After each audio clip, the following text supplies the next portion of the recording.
राम लल्ला की प्राण प्रतिष्ठा की बात आई तो किसी ने कहा बिना कलश के प्राण प्रतिष्ठा कैसे हो। जब राम लल्ला के दर्शन हुए, हमें नतमस्तक देख राम लल्ला मुस्कुराते हुए बोले, हमें नतमस्तक देख राम लल्ला मुस्कुराते हुए बोले, मैं कल भी था, आज भी हूं, कल भी रहूंगा, जितना इस मंदिर में हूं उतना ही तुम्हारे मन में रहूंगा। लेकिन याद रखना हमेशा मैंने त्रेता युग में रामराज जलाया था, तुम कलियुग में जीते हो जहां संविधान ने गणराज जलाया है। महामहिम राष्ट्रपति जी ने राम मंदिर के निर्माण की बात की और मर्यादा पुरुषोत्तम प्रभु श्री राम, हमारे राम लल्ला जो विराजमान हुए, उसके लिए मैं समूचे देश का अभिनंदन करता हूं और उसी के बारे में कुछ पंक्तियां कहकर मैं अपनी वाणी को विराम दूंगा। अध्यक्ष महोदय, जब राम लल्ला की प्राण प्रतिष्ठा की बात आई तो किसी ने कहा बिना कलश के प्राण प्रतिष्ठा कैसे होगी। किसी ने कहा बिना कलश के प्राण प्रतिष्ठा कैसे होगी। किसी ने कहा जब चुनाव ही प्राण हो तो सोचो कौन सी प्रतिष्ठा दांव पे लगी होगी। लोग तो कुछ कहेंगे, लोगों का काम है कहना, आप जन की बात मत सुनना, सिर्फ मन की बात करना।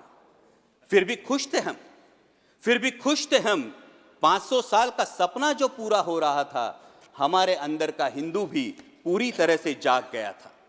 तो चल पड़े अयोध्या की ओर, राम लल्ला की दर्शन की आस लगाए। चल पड़े अयोध्या की ओर, राम लल्ला के दर्शन की आस लगाए।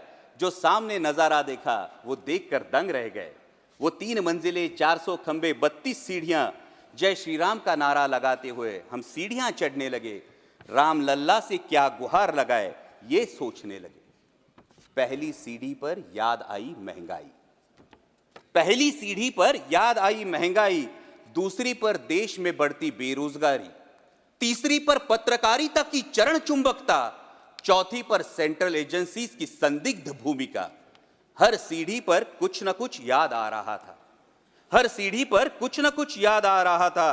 कहीं 15 लाख का जुमला, कहीं किसानों का आक्रोश था, कहीं महिला कुश्तीगिरों की वेदना थी, कहीं सालाना 2 करोड़ रोजगारों का वादा था, कहीं बढ़ती सांप्रदायिकता थी, तो कहीं चुनिंदा पूंजीपतियों पर मेहरबान हमारी सरकार का चेहरा था।